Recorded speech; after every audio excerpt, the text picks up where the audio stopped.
Magandang araw sa inyo mga boy, welcome back ulit sa ating channel, and sa video ito, PBA update lang muna tayo ng mga roster para sa papalapit na PBA Commissioner's Cup 2026. So narito mga boy yung full lineup or roster ng Converge Fiber Xers papasok ng PBA Commissioner's Cup 2026. Yan. So number 1 na dyan si Ryan Aranya, number 15. Pangalawa si Michael Garcia, number 11.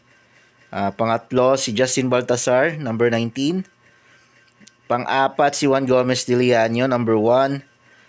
JL De Los Santos, number 23, pang-5. Pang-6 si Alex Stockton, number 12.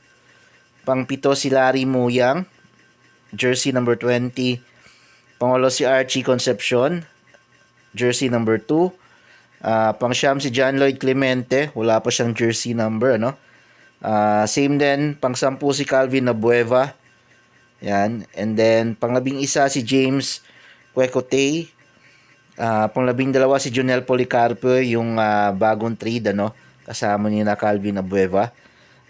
Pang-13 si Kurt Reason at ang kanilang import mga bayan, na si Kylor Kelly.